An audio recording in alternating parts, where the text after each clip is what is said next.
Reading the Times for Friday, January 31st, 2020. Lamar Alexander, key GOP senator, plans to oppose move for new evidence. Mr. Alexander's statement was a strong indication that Republicans had lined up the votes to block a call for more witnesses and documents on Friday and press forward toward a quick acquittal in the third presidential impeachment trial in history.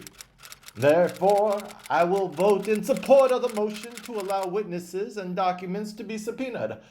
Earlier, inside the Senate chamber, the usually scripted trial got off to a tense start on Thursday when Senator Rand Paul, Republican of Kentucky, submitted a question that included the name of a person widely believed to be a CIA whistleblower whose anonymous complaint about Ukraine helped prompt the impeachment inquiry. If we go down that road of ignoring a corrupt motive, Mr. Schiff said, there's no limit to what this or any president can do. The vote on Friday does not deal directly with the individual witnesses or sets of documents. As coronavirus spreads, so does anti-Chinese sentiment. Some of the response to the outbreak can be seen as a rational calculation based on the risk of infection. Airlines are canceling flights to Wuhan, the center of the epidemic, and other Chinese cities, and conference organizers are asking Chinese delegations not to attend. At Breadbox, a banh mi restaurant in central Hoi An, a popular tourist outpost in Vietnam, the owners posted a makeshift sign outside their storefront this month reading, "We cannot serve this for Chinese, sorry." Up the coast, the Da Nang Riverside Hotel announced on Saturday it would not accept any Chinese guest because of the virus. Now far more Chinese are traveling abroad. According to the Ministry of Culture and Tourism, Chinese travelers made about 150 million overseas trips in 2018, up more than 14% from the previous year. Spotlight falls on Democrats from Trump-friendly states. As the Senate nears a vote on Mr. Trump's fate, possibly as early as Friday, attention has focused on the few moderate Republicans who might break ranks by voting to hear from witnesses, or perhaps even to convict. His voting record is largely with his party. He has sided with Mr. Trump only 37% of the time, according to the website 538, and he has been vocal in his demand for witnesses, including an opinion piece in the Washington Post that raised questions about whether his colleagues would commit to finding the whole truth.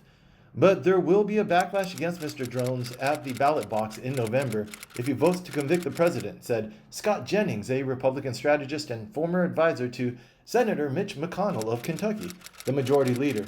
I'm going to listen, give it a fair hearing. Mr. Trump already promotes the House's vote to impeach him as a bipartisan vindication, citing the two Democrats who voted against.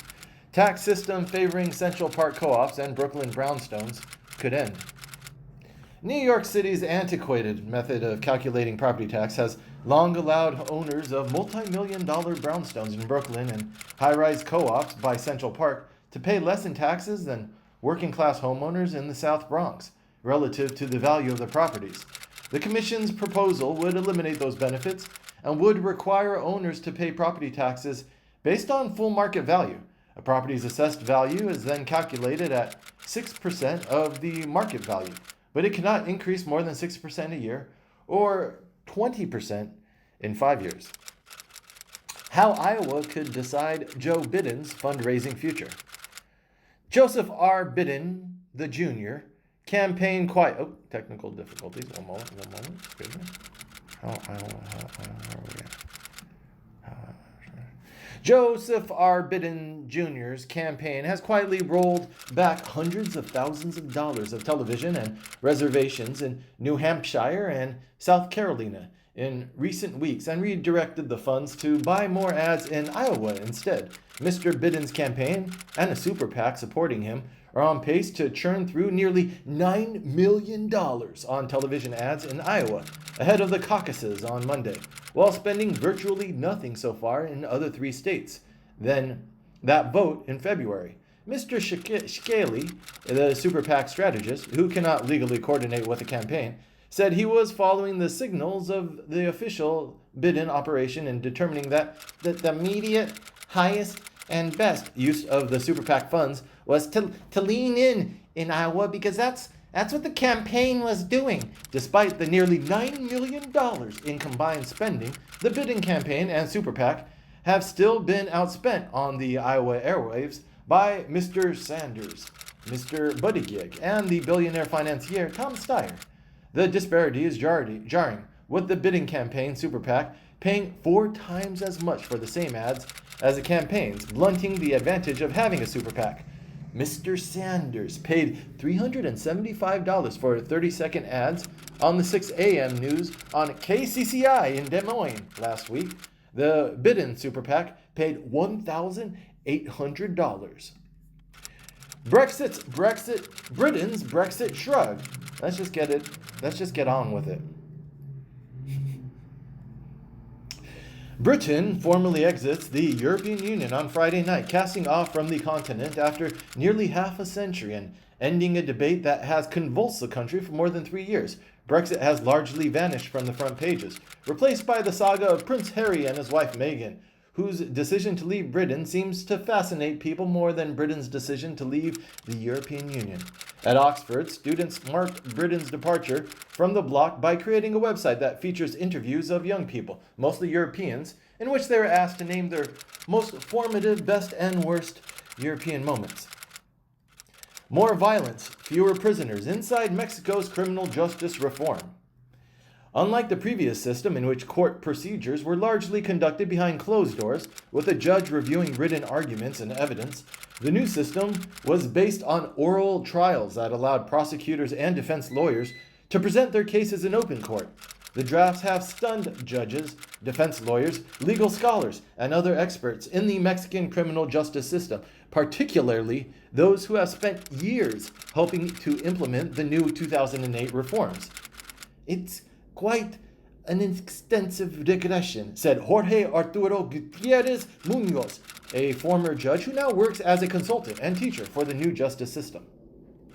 Pompeo calls China's ruling party central threat of our times. Secretary of State Mike Pompeo declared the Chinese Communist Party the central threat of our times on Thursday, even as he sought to talk up the prospects of a United States trade deal with Britain, which rebuffed American pressure to ban a Chinese company from future telecommunications infrastructure. Mr. Pompeo left the United States trailed by controversy after the State Department barred National Public Radio's diplomatic correspondent from the trip. In an extraordinary statement, Mr. Pompeo lashed out at Miss Kelly and said the news media was unhinged, and the decision by Britain to allow Huawei to provide some of the equipment in its 5G network, coming just days before Mr. Pompeo arrived, was a bitter disappointment. WHO declares global emergency as Wuhan coronavirus spreads. The World Health Organization declared a global health emergency on Thursday as the coronavirus outbreak spread well beyond China, where it emerged last month. China's foreign ministry spokeswoman Hua Chunying said the country is fully confident and capable of winning the battle against this epidemic. In a statement on the ministry's website, she added that China was willing to continue to work with the WHO and other countries to safeguard public health. Despite the emergency declaration and despite the State Department's urging Americans to stay away from China, the WHO opposes restrictions on travel to China or on trade with it. Cruise passengers are held at Italian port in false alarm over coronavirus. The scare on the cruise ship began Thursday morning after Italian health officials stopped passengers from leaving the ship, the Costa Smeralda, where it landed in the port town of Civitavecchia on the western Italian coast. Costa Cruises said in a statement Thursday night that passengers who wished to disembark from the ship could, while passengers who wished to remain on board would be accommodated and could begin the return home Friday. Maria Cartagena, a passenger on the ship, said the situation on board was tranquil. They're doing checks on 2 Chinese passengers, and for now they don't tell us anything, she wrote on Twitter. They are doing checks on 2 Chinese passengers. For now they do not tell us anything, she wrote on Twitter. Coronavirus anger boils over in China, and doctors plead for supplies. In a sign of growing frustration, a relative of a patient infected with the virus beat up a doctor at a hospital in Wuhan, the capital of Hubei province. The state broadcaster CCTV reported on Thursday, citing the police.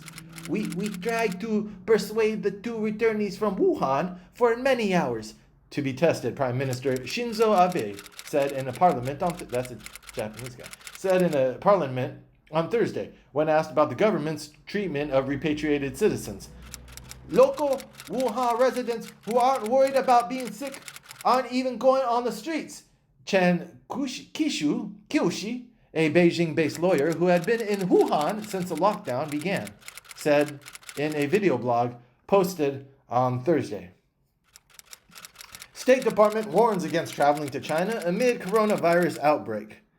The State Department on Thursday night issued an advisory telling Americans not to travel to China because of the public health threat posed by the coronavirus, as World Health officials grappled with the expanding footprint of the outbreak. Secretary of State Mike Pompeo confirmed the travel advisory on Twitter, saying that the department raised its advisory for China to level 4 and to red from orange, meaning do not travel there. Commercial carriers have reduced or suspended routes to and from China. The State Department said Americans who were in China should consider leaving via commercial transportation. Inside the California military base, a coronavirus evacuee tried to flee. The 195 people, including diplomats, infants, a football player, and a theme park designer, are among Americans who have managed to leave Wuhan since the quarantine was imposed. I'm working out, watching movies, eating well, said Jared Evans, 27, a football player from New York City, who has been living in Wuhan for 2 years, where he plays for the Chinese National Football League champions, the Wuhan Berserkers. Mr. Evans, a former quarterback at University of Cincinnati, moved to Wuhan, where he was recruited to play for the city's American football team. Duterte orders cabinet not to visit U.S. after officials' visa is denied. President Rodrigo Duterte of the Philippines has ordered all members of his cabinet not to travel to the United States after Washington blacklisted his former national police chief over the government's drug war, which has left thousands dead, a top aide said Thursday. The order came as Mr. Duterte has ratcheted up his threats against the United States, the Philippines' longtime military ally, including with warnings of reduced cooperation between the armed forces of the 2 countries. Mr. Duterte has recently warned the United States he would abrogate a defense agreement, the Visiting Forces Agreement, which allows for large-scale American military exercises in the Philippines unless Washington corrected its visa denial of Mr. De La Rosa. Offering Iran penalties and aid, U.S. ramps up sanctions while providing medicine. Iran's economy has been decimated by sanctions that the United States resumed against Tehran in 2018, when President Trump withdrew from a deal among world powers that had limited Iran's nuclear program. The economic sanctions are intended to force Iran back to negotiations for a new deal, but Ayatollah Ali Khamenei, the country's supreme leader, has refused. Mr. Salehi, a former foreign minister of Iran, helped negotiate the nuclear deal in its early stages. More American troops sustained brain injuries from Iran missile strikes in Iraq. The higher number of 64 was first reported by CNN. Defense Secretary Mark T. Esper, speaking to reporters during a news conference alongside the chairman of the Joint Chiefs of Staff, General Mark A. Milley, said on Thursday that the Pentagon took those types of injuries very seriously. President Trump has seemed to dismiss the brain injuries at a news conference in Davos, Switzerland last week. Only in the last several years has the Pentagon made a considerable effort to understand brain injuries and their lasting effects, which sometimes bring long-term physical or mental disabilities. The Trump administration at first said there were no injuries from the attack on American troops, but recanted a week later, noting that several had been evacuated for possible concussion. The longest smuggling tunnel is found at the U.S.-Mexico border. Before the latest discovery, the longest smuggling tunnel across the United States-Mexico border was an excavation found in 2014, also in San Diego. The authorities said cross-border tunnels have long been used by cartels to move drugs and people into the United States. But even so, the sophistication of the recent find stood out, the American Border Agency said. After the discovery of the latest tunnel, the United States Border Agency said that the Mexican authorities had identified the opening on the southern side, and that American investigators had then mapped the entire construction. Iranian rapper detained in Turkey faces deportation. Mr. Tatalu, 31, has been one of Iran's most prominent rappers for the past decade. Even the straight-laced Iranian government has used Mr. Tatalu's popularity to record a nationalistic video vaunting Iran's military effort in the Persian Gulf in 2017. People on Persian-language social media have compared Mr. Tatalu's case to that of Ruhollah Zam, a critic of Iran's government who disappeared from Iraq last year and ended up back in Iran. What's next for Britons who lost the Brexit battle?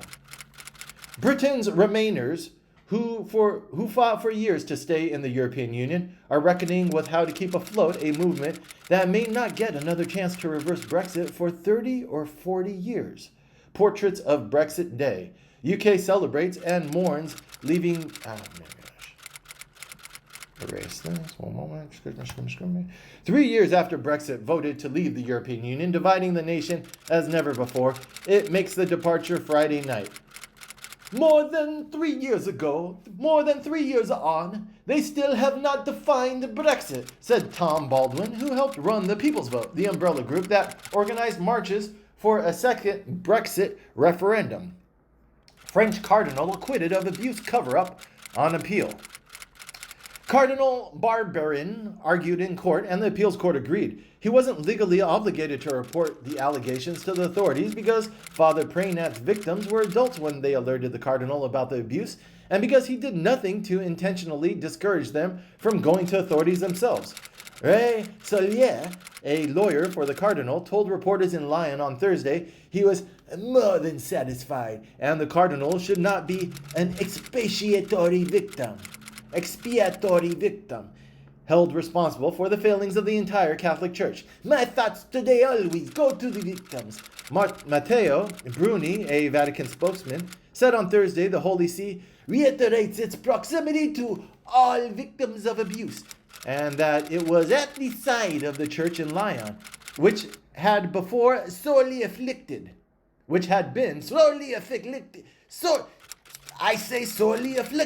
Mr. Bruni said that the Pope, who continues to closely follow the unfolding of these painful events, had taken note of Cardinal Barbarin's resignation offer and would make his decision known in bueno tiempo. Still, the legal case against the cardinal is not over. German nurse accused of poisoning 5 infants with morphine. The staff at a hospital in southwestern Germany was puzzled when 5 infants sharing the same room all developed breathing troubles at the same time in December. For weeks, the hospital staff in halfway between Stuttgart and Munich, could not figure out what ailed the infants. After tests raised suspicions, morphine was found in the infant's urine, and police were called. The authorities found a syringe with a mixture of what was believed to be breast milk and what turned out to be morphine in the nurse's locker. Abduction of Ethiopian students fuels anger at the government.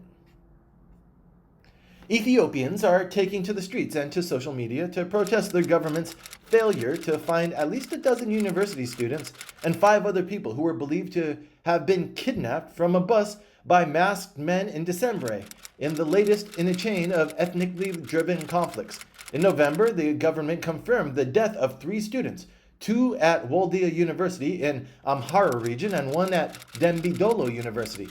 Ethiopian students should feel safe when they are at school and university, but they can't go right now. The case has taken an ominous turn. Mr. Scheim said 2 weeks after the kidnapping, she received a text message from one of her abducted friends using a kidnapper's telephone. Why this Iowa campus is erasing political chalk talk. With the Iowa caucuses just days away, the university has effectively banned the tradition of political chalking in the name of civility, provoking a standoff over free speech that some students say has only deepened divisions on campus. Iowa State instituted its anti-chalking rule in November under the pressure from student groups which complained that bigoted and hateful messages were appearing in chalk on campus, sometimes alongside political slogans. Iowa State's policy, which is similar to the University of Iowa's, said that only recognized student groups can chalk and only to advertise events in strict format. The group's name, a title for the event, a place, and a time. Watch Bloomberg and Trump's very different Super Bowl ads. The dueling presidential ads, which the campaigns revealed Thursday, are as much a contrast in substance.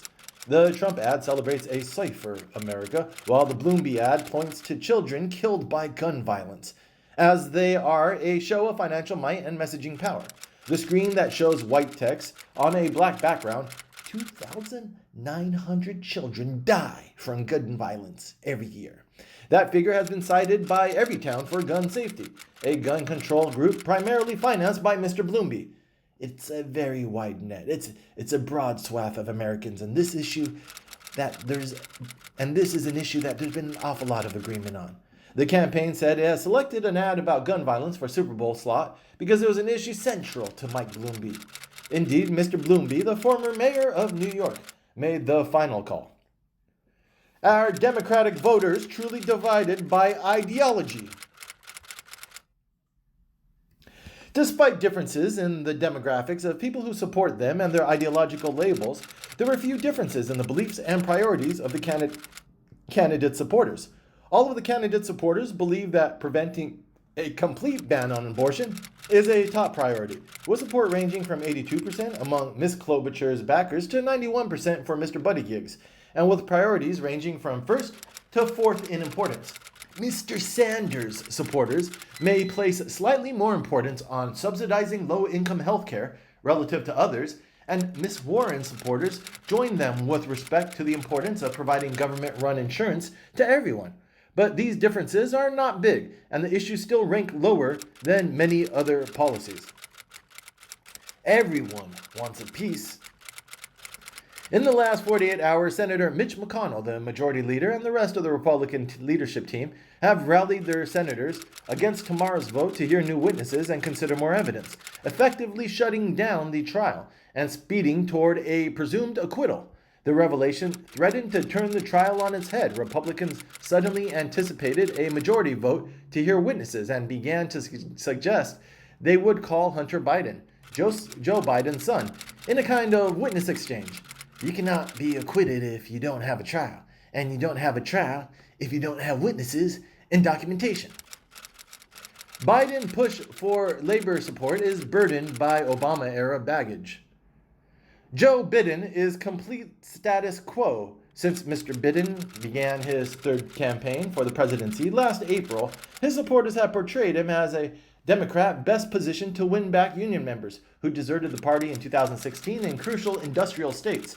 A campaign surrogate, former Labor Secretary Hilda L. Solis, called Mr. Biden a champion for organized labor and said it's easy to take more extreme positions on issues when no one holds you accountable for actually enacting them. The reservations of union members could be a bigger problem for Mr. Biden than they were for Hillary Clinton during the 2016 Democratic race against Mr. Sanders. Mr. Liberato said his members, both African American and white, knew Mr. Biden as a friend to railroad workers, but tended to believe that taking health care off the bargaining table under Mr. Sanders' Medicare for All plan would be huge for the American people. In voicing their concern about Mr. Biden, union officials frequently cite dismay over the Obama years. I'm a Democrat. Biden accuses Sanders of not being a party member. In one of his most direct confrontations yet with his top rival in the Iowa caucuses, former Vice President Joseph R. Biden Jr. on Thursday called out Senator Bernie Sanders of Vermont for not being a Democrat, even as Mr. Sanders makes a competitive run for the party's presidential nomination. And Mr. Biden also jabbed Mr. Sanders' record on gun control in among his most detailed remarks on the matter to date. "I'm a Democrat," said Mr. Biden, who moments earlier had told reporters at a Dairy Queen that the contrast between himself and his top rivals were self-evident. Asked to elaborate, Mr. Biden swiped at Mr. Sanders, who represents Vermont as an independent in the Senate. Asked about differences between himself and opponents such as Mr. Buttigieg and Mr. Sanders, he said, "You guys have seen Pete. He's a good guy. You've seen Bernie. You've seen me. I mean, some things are just self-evident. The contrast. I got more than 8,600 votes in my life." The earlier comments from Mr. Buttigieg were in keeping with his efforts to paint himself as a type of transformational figure he argues neither Mr. Biden or Mr. Sanders can be because of their decades of experience in Washington political battles. Bernie Sanders is still sad about the Dodgers. In a statement on Thursday, Mr. Sanders tersely reminded the league of the gigantic tax breaks that teams have received. How can you move the Brooklyn Bridge to California? So in recent months, when minor league baseball needed a powerful ally, Mr. Sanders saw himself as a natural fit. Mr. Sanders invoked an old joke about three men most loathed in the borough at the time: Stalin, Hitler, and Mr. O'Malley. Not necessarily in that order. The senator does not remember how he found out about the team's departure. Trump travels to Iowa to energize supporters for caucuses next week. Unlike the Democrats, Mr. Trump does not face a competitive contest in Iowa, whereas two Republican challengers, Joe Walsh, a former Illinois congressman, and Bill Weld, a former governor of Massachusetts, have failed to make any dent in Mr. Trump's support. Trump officials say the caucus on Monday, even if it was not competitive, will be an important milestone for a campaign that has essentially been going on since Mr. Trump's famous escalator ride in the Trump Tower in 2015. Mr. Biden, on Thursday, spent significant time during campaign stops in Iowa, marveling at the band of Trump surrogates and supporters planning to flood the state, suggesting it was proof Mr. Trump's campaign was running scared. E. Jean Carroll, who accused Trump of rape, seeks his DNA in lawsuit. The writer E. Jean Carroll, who has accused Donald J. Trump of raping her in the 1990s and is suing him for defamation, asked on Thursday that he provide a DNA sample to determine whether his genetic material is on a dress she says she had on at the time of the incident. The request for the DNA sample was made in a letter sent to President Trump's lawyer via email. A spokeswoman for Roberta A. Kaplan, Ms. Carroll's lawyer, said. Attached to the request for the DNA sample was a laboratory report that details an examination of Ms. Carroll's DNA, the dress and shoes she was wearing on the day in question, and the DNA of 5 people who possibly came in contact with the dress at the time of the photo shoot. In her request, Ms. Kaplan asked officials at the lab, the Forensic and Analytic Crime Lab in California, to determine whether the 5 people whose names are redacted in the report can be eliminated as contributors to any biology foreign to E. Jean Carroll. The report notes that acid phosphates activity, a presumptive indication of the presence of semen, was not detected on either the dress or the shoes. Citing Soul of Our Democracy, pastor of Dr. King's Church enters Senate race. Ebenezer transformed from political venue to political launching pad when its senior pastor, the Reverend Dr. Raphael G. Warnock, a Democrat, entered the race for the United States Senate seat recently vacated by Johnny Isakson, a Republican who cited his ailing health as his reason for resigning with 3 years left in his term. Dr. Warnock could benefit from Republicans' divided loyalties. With Miss Loeffler and Brad Raffensperger, the Republican Secretary of State, in attendance, Dr. Warnock ripped politicians who offer platitudes to the King's name, while supporting voter suppression and voter purging and unnecessary programs like exact match, racial gerrymandering, a litany of Democratic Party criminals. What made Virginia change its mind on guns? On Thursday, Virginia Democrats pushed through a sweeping package of gun restrictions that have angered gun rights activists around the nation. prompting a massive pro-gun rally in Richmond this month and spurring counties in Virginia and elsewhere to declare themselves as Second Amendment sanctuaries. Some suburban women, even longer-term residents of the districts like Miss Johnson, who now considers herself a Democrat, have changed their opinion on gun control or increasingly see gun limits essential to their political outlook. The election of Miss Hashmi and her support of gun control laws has only deepened political divisions in Chesterfield County. 3 leaders of Filipino church are charged with running human trafficking ring. The 3 leaders, Gia Cabactulan, 59, Marissa Duenas, 41, and Amando Estopade, 48, brought church members to the United States under false pretenses, often telling them that they were invited to be special guests at a concert supporting the church's ministry. Federal prosecutors said once the church members arrived in the United States, their passports were immediately taken away by the 3 church administrators, who forced them to collect donations for the church's Joy Foundation, a nonprofit run by the church that claims to help impoverished children in the Philippines, according to a criminal complaint. The church raised about $20 million from 2014 to mid-2019, but most of the money went back into the church's coffers and to pay for luxury goods for church leaders that included a Bentley, a bulletproof Cadillac Escalade, an Armani suit, and real estate, the complaint said. Architect of CIA torture program testifies prisoners acted well-adjusted.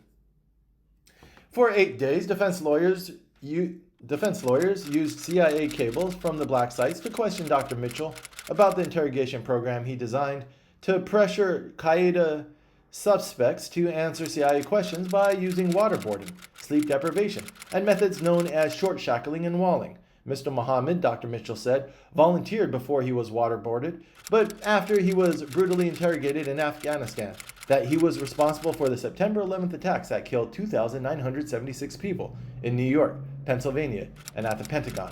With Mr. Mohammed sitting impassively in court, his lawyer, David Nevin, reeled off a series of actions that his client associated with Dr. Mitchell, taking custody of him soon after rectal abuse, waterboarding him, and threatening to kill his child. Mitt Romney, a man alone. Mr. Romney is a rare Senate Republican, actually the lone Senate Republican until late Thursday, who is vocally pushing for witnesses to be called in President Trump's impeachment trial. Senator Romney! Senator Romney! As Mr. Romney was beating a brisk retreat from the Senate floor during a break in the trial on Wednesday afternoon, a small pack of reporters yelled after him like kids chasing an ice cream truck. At which point, Mr. Romney raised his hands, flashed something between a smile and a grimace in the direction of Chief Justice John G. Roberts, Jr., the presiding judge who had just read out the questions containing these imagined Romney scenarios. Why block impeachment witnesses? Republicans have many reasons.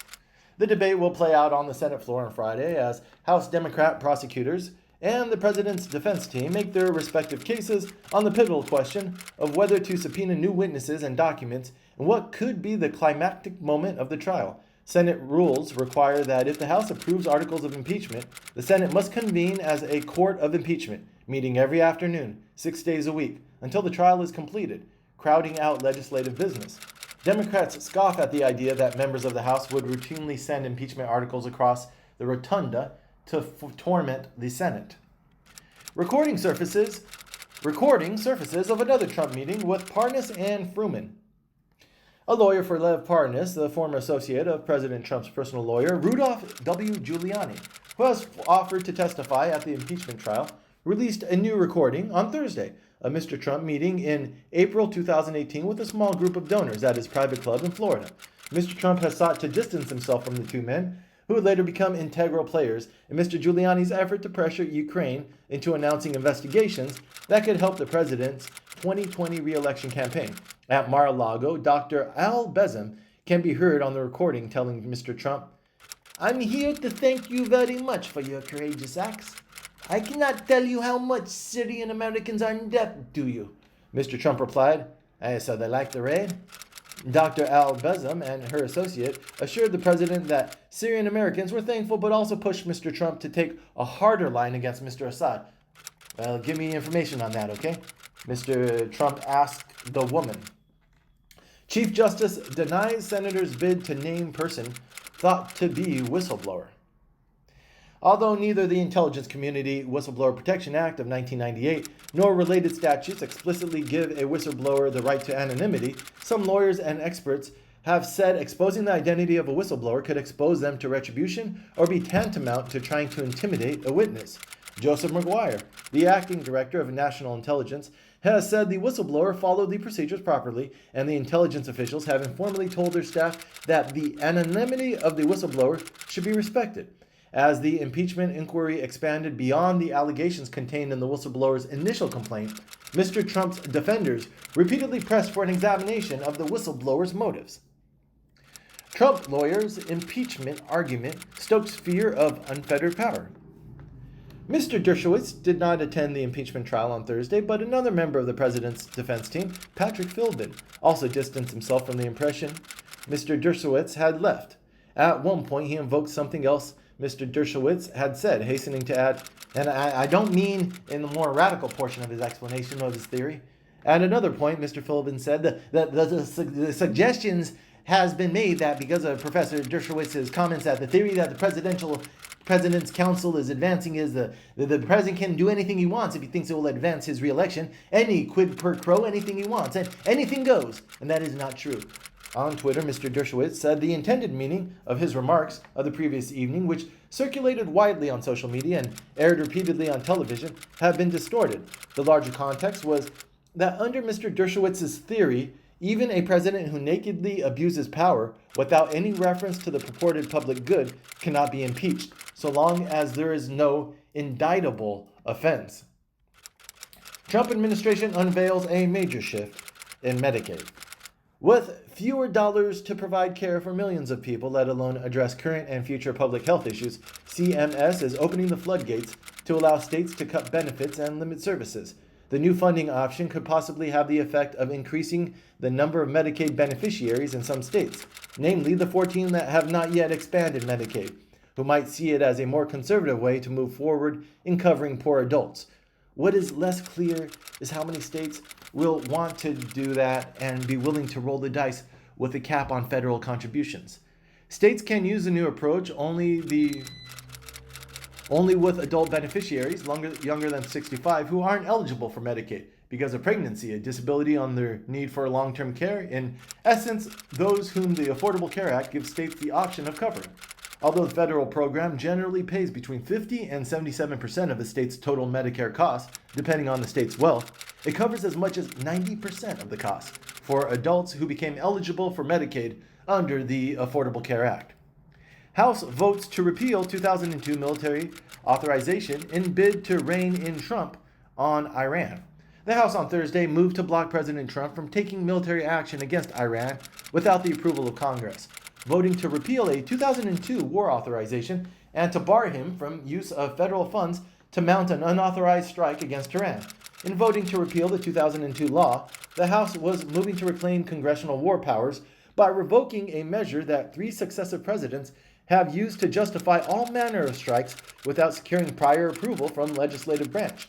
Mr. Trump at first appeared to give Republicans permission to support the measure on Wednesday morning, writing on Twitter a message that, "I want everyone, Republicans and Democrats, to vote their heart." But by the evening, he reversed his stance, tweeting that the repeal was an attempt by Speaker Nancy Pelosi to take away authority presidents use to stand up to other countries and defend Americans. Stand with your commander-in-chiefs, the president added. Trump administration expected to loosen military's limit on landmines. Jeff Abramson, a senior fellow at the Arms Control Association, said these landmines are indiscriminate and disproportionately harm civilians who make up the vast majority of landmine casualties. Technical solutions to make landmines self-destruct or otherwise labeled as smart have failed to work as advertised and been rejected by 164 countries, including all U.S. NATO allies that have joined a mine ban treaty, he added. From 1996 to 1998, the United States destroyed 3.3 million of its anti-personnel mines that did not comply with the Ottawa Standard, although a 2002 report by the Government Accountability Office noted that the military still has approximately 1.5 million dumb and 8.8 million smart anti-personnel landmines remaining in its arsenal. While the Defense Department's efforts to increase new mines grow, the State Department continues its work to rid the world of landmines that have outlived their wars and still threaten civilians. Helicopter in Kobe Bryant crash wasn't legal to fly in poor visibility. The company did not have certification for its pilots to fly with instruments, said Kurt Dietz, a pilot and former safety manager at the company. Flying with one pilot is risky, said Doug Solbrecken, who flew the same Sikorsky for decades in mountainous British Columbia, Canada, and instructed pilots in terrain avoidance. If you get into poor conditions, the workload for one pilot can be too high. Under good conditions, he said, flying with one pilot is straightforward. In Los Angeles, Kobe and wealthy elites use helicopters as taxis.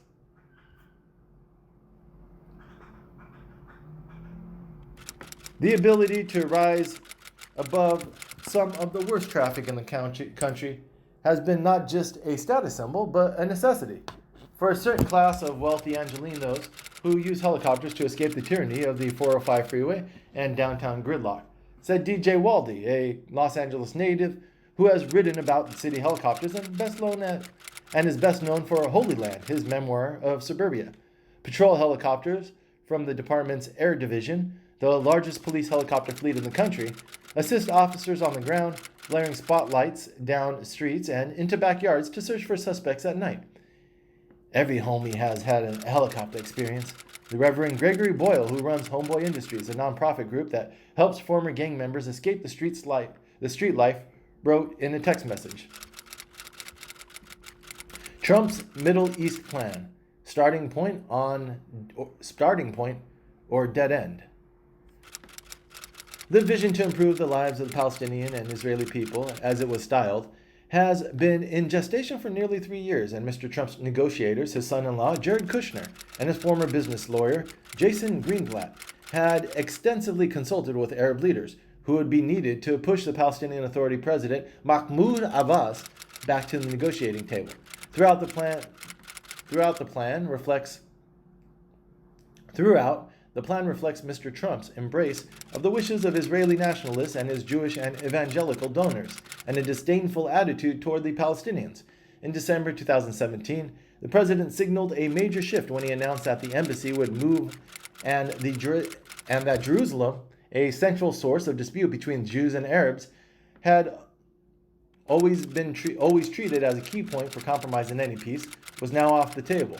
When Mr. Abbas and the Palestinians reacted in a fury and cut contact with Washington, Mr. Trump cut almost all American aid to the Palestinians. No, Team Trump, the coronavirus isn't good for America. Sure enough, Wilbur Ross, the Commerce Secretary, appeared on Fox Business on Thursday morning to declare that he didn't want to take a victory lap. He didn't want to talk about victory lap, but that the coronavirus will help to accelerate the return of jobs to North America. By saying this, he demonstrated a couple of things: why Gail Collins' readers voted him Trump's worst cabinet member, and why Trump's trade war has been such a failure. Let's leave aside the public health issue, although the Trump administration has clearly left us much less prepared than we had been to deal with these issues if they become serious, and focus on the economics. If Wilbur Ross's boneheaded remarks on Thursday were any indication, and I fear they are, the Trump administration is even less prepared to deal with an economic fallout from a possible pandemic than it is to deal with a public health crisis. The future of American politics. If you base your political and social systems on the idea that the autonomous, self-interested individual is the basic unit of society, then you'll wind up with an individualistic culture that widens the maneuvering room between people but shreds the relationships and community between people. In a system based purely on competitive individual self-interest, those who are advantaged get to race out further ahead year by year. Society is an arena where certain groups crush other groups. We may never see John Bolton's book. Despite the obvious importance of Mr. Bolton's account to the public's understanding of Mr. Trump's actions, the White House has not offered Mr. Bolton any assurance that his book will be reviewed quickly, or even before the publication date this spring. Of course, Mr. Bolton's case is unusual, and it is possible that public and congressional pressure will force the White House to review his manuscript promptly and fairly, As Justice Sonia Sotomayor wrote for a unanimous Supreme Court in 2014, speech by public employees on subject matters related to their employment hold special value precisely because those employees gain knowledge on matters of public concern through their employment.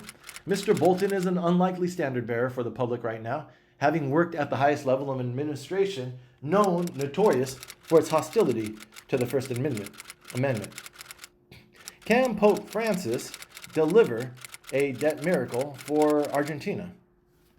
In a scene in Netflix's biopic, The Two Popes, the soon-to-be Pope Francis tells Pope Benedict a joke that Argentines oft repeat to make fun of themselves. I am an Argentinian. How does an Argentinian kill himself? He climbs the top of his ego and jumps off. But the Argentine ego has indeed been hurt by Pope Francis' unwillingness to return to his homeland since he ascended the papacy in March 2013, even though he visited nearly 50 countries on 32 foreign trips, including nearly all its neighbors. In their quest, the Pope and Mr. Fernandez share a link in academia. Joseph Stiglitz, the Colombian economist and Nobel laureate, who has for years theorized about how to improve sovereign debt negotiation, share a link in academia. Joseph Stiglitz, the Columbia economist and Nobel laureate, who has for years theorized about how to improve sovereign debt negotiation. Mr. Guzman is now Mr. Fernandez, economy minister, and has the difficult task of selling solidarity to the country's bondholders and the IMF. It is improbable that the Pope can perform the miracle of turning creditors' cash gluttony into altruism overnight, but Argentina's debt recidivism can nonetheless use the moral patina of France's progressive economic language, especially as Mr. Fernandez tries to garner support for the country's case at the IMF board. Trump on trial and a test for America. All you have to decide is this: what President Trump did the kind of behavior you want to see emulated and repeated by future presidents, other elected officials, and appointed officials? Are you laying out for the American people a new norm of acceptability? If that is what you wish to give us, vote acquit. On the other hand, if you want to issue a stern warning for future elected and public officials that such behavior is not acceptable, is not what we are about, and is damaging to your country, then vote convict. Just as the impeachment proceedings are not just about Trump, they are also not just about you, your political future, your comfort zone, your approval ratings, your constituents. The claim is so undemocratic and absurd that my first reelection was not a legal rejoinder, but a question. My first reaction was not a legal rejoinder, but a question. Was he serious? Dear Mr. Dershowitz, if you're going to make the shocking claim that a president is permitted to do absolutely anything to ensure his reelection, including cheating in that election, as long as he believes that his reelection would be in the public's interest, then you must prove that the president believes in acting in the public interest. You can prove this only by giving us examples of how in his years as president he has distinguished between his own interests and those of the public, and where they conflicted, chosen in favor of the public. Trump and Lincoln, how politics influences decisions. Teenagers often go to screens to escape hard feelings. If parents take the opposite approach and are hands-off, teenagers are also likely to disengage. There are a few simple actions all parents can take to help their teenagers. American Dirt. Who gets to write fiction? Shakespeare should not have written Othello, Joyce Ulysses, Flaubert, Madame Bovary, or George Eliot, Silas Marner. Everyone is condemned to write autobiographies. Books are well written or badly written. Picasso added that art is the lie that enables us to realize the truth. The lies of Miss Cummins, critics, threaten all art. More power to Janine Cummins, the author of American Dirt, if she's written a book that will likewise create sympathy and understanding for the plight of desperate migrants fleeing murder and torture. Facades on 1,400 buildings in New York are a threat to pedestrians. The city's building inspectors charged with enforcing the rules can impose fines of $1,000 a year for missing facade inspections and $1,000 for each month that an unsafe building goes unrepaired. We're taking aggressive action. Melanie E. La Roca, the building's commissioner, said, so that these owners make the needed repairs to their buildings so that these sheds can be taken down. Some building owners have not even taken the basic steps of putting up sidewalk sheds or netting, leading to deadly consequences. A city investigation after the death of Greta Green, a 2-year-old killed outside the Esplanade, Manhattan, faulted the buildings department for not acting on a tip 8 months earlier that the facade had a scary crack that warranted getting someone over pretty quick on this. In recent months, the buildings department had stepped up its targeting of negligent building owners.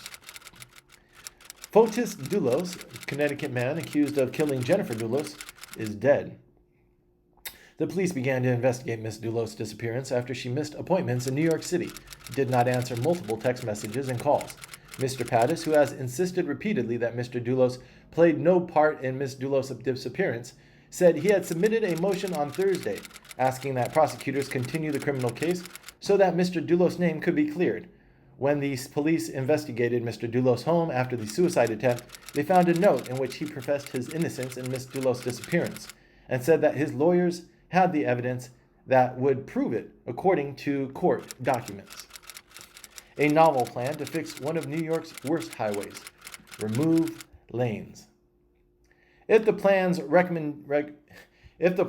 recommendation to reduce lanes is adopted, it would be the first time in decades that a major highway in the city would be made smaller, and it would run counter to established traffic management policies to expand highways in response to greater demand, according to transportation experts. The BQE panel, in the report outlining its recommendations, urged the city to immediately reduce the traffic on the highway by closing 2 lanes, one in each direction, to make it safer and extend its last remaining years.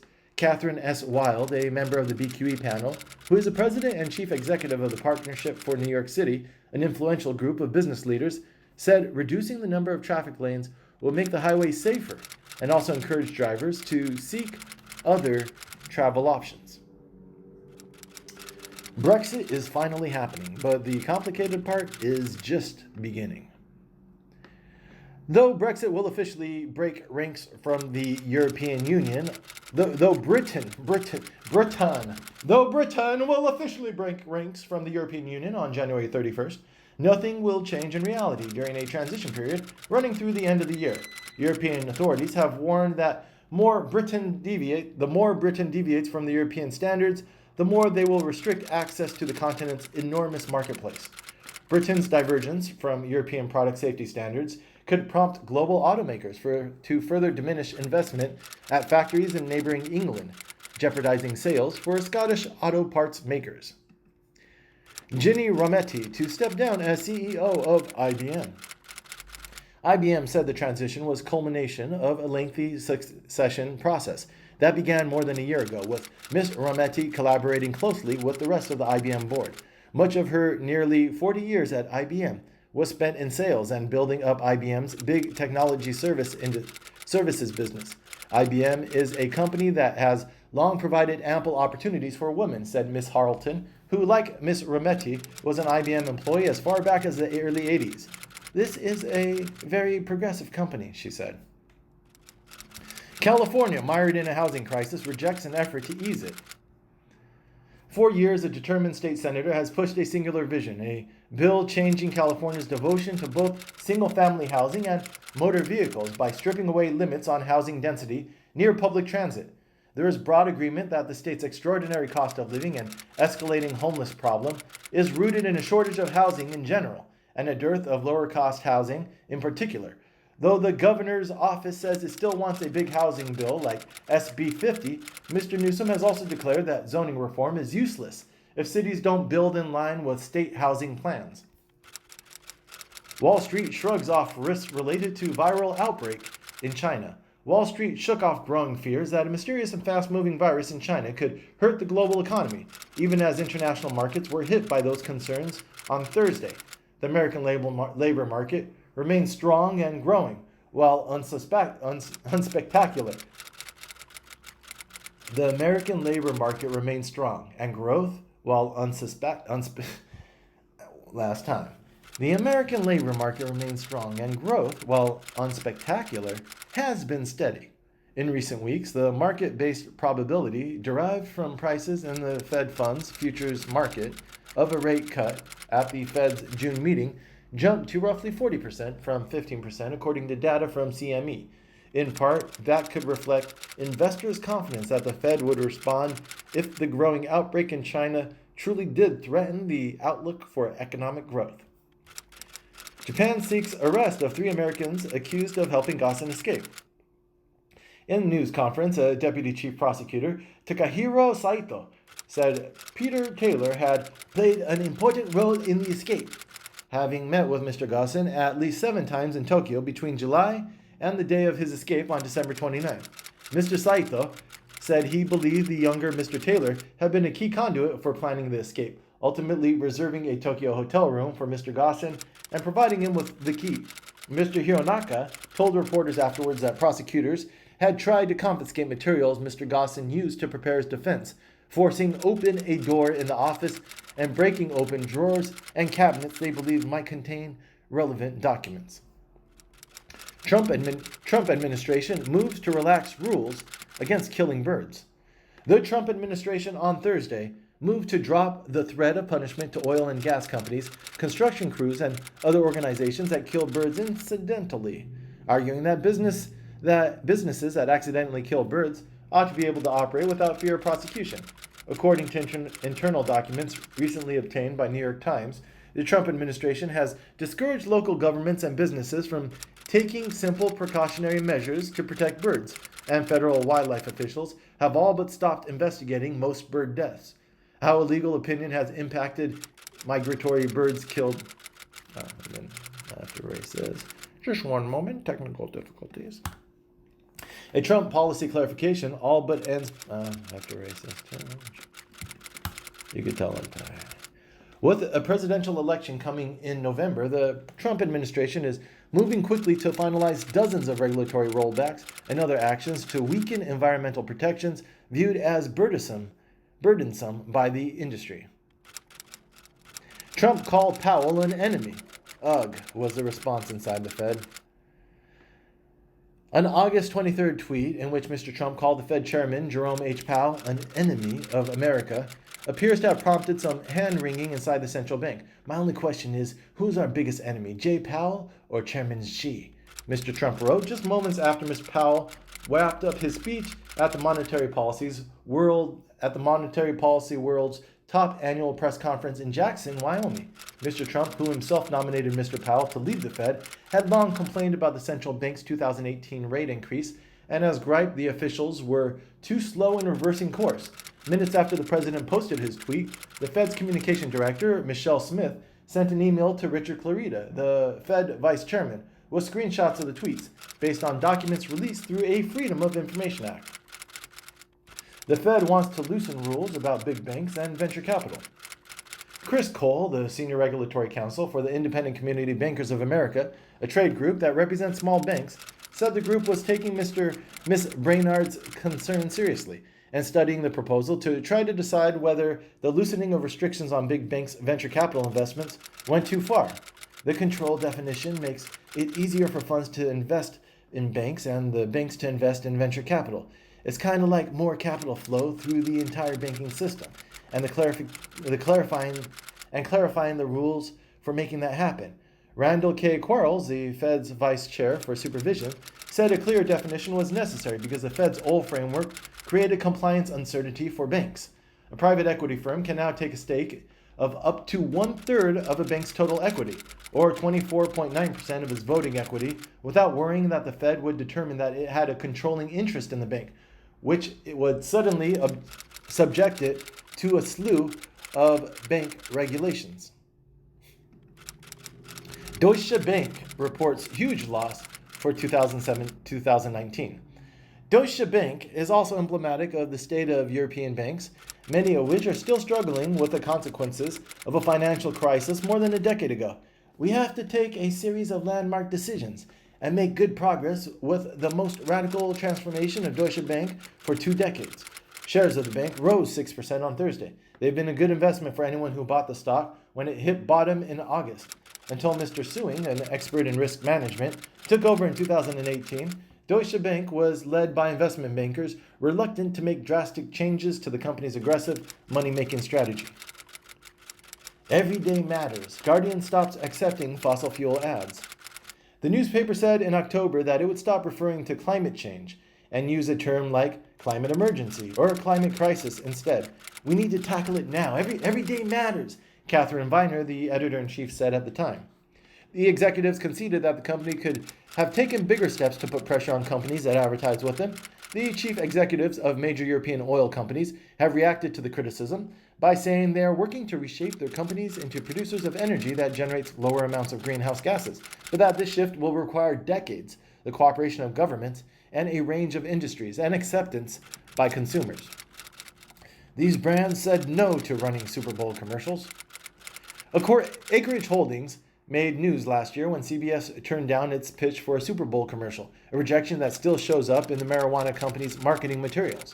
With cord cutting on the rise, a number of viewers watch the Super Bowl television broadcast. The number of viewers watching the Super Bowl television broadcast has gone down in recent years. In 2017, 111.3 million viewers watched the game on Fox, a number that dropped to 103.4 million in 2018, when it was broadcast by NBC. Last year, the number of people who watched the Super Bowl on CBS fell to 98.2 million, with 2.6 million streaming it. Amazon powers ahead with robust profit. Amazon said more customers joined Prime in the fourth quarter than ever before, pushing worldwide membership to 150 million households. The more Amazon sells, the more efficiencies of scale it can find. Companies like Walmart and Target will use all the data they have required to compete more effectively with Amazon. AWS, the high-margin cloud computing division that has been a big source of Amazon's profits in recent years, also increased its revenue in the quarter by 34% to $9.95 billion. Where did the $9 million cars go? People identify with and want to drive the cars they grew up with. That was part of the powerful attraction of the Bullitt Mustang, said Dana Macom, a principal of Macom Auctions, the nation's top auction seller by sheer volume. Last year, the car maker market suffered another black eye when the sale of a rare Nazi-era Porsche, which should have been the high point of the Monterey Car Week, went badly awry. The one-of-a-kind car, the Type 64, built for a race on Germany's new Autobahn, failed to sell when the auction was halted after a technical snafu. U.S. growth at slowest since 2016, complicating Trump's sales pitch. To the extent that tariffs have succeeded in bringing trade deficit down, they have done so largely by reducing U.S. demand, not by raising U.S. production. Imports fell sharply in September after the United States imposed tariffs on China because some American companies held off buying goods, hoping that the Trump administration might soon strike a deal that reduced or removed the tariffs. Businesses are hesitant to invest when they are unsure of what's ahead. According to Ben Herzon, executive director of United States economics at Macroeconomic Advisors, a forecasting firm, research shows that the level of investment spending has recently been about $100 billion lower than it would have been had there been no uncertainty about trade policy. That suggests there's room for more investment if trade policy settles. At the same time, trade frictions with Europe over tariffs, airplane subsidies, digital taxes, and World Trade Organization have ratcheted up. And that has been Reading the Times for Friday, January 31st, 2020.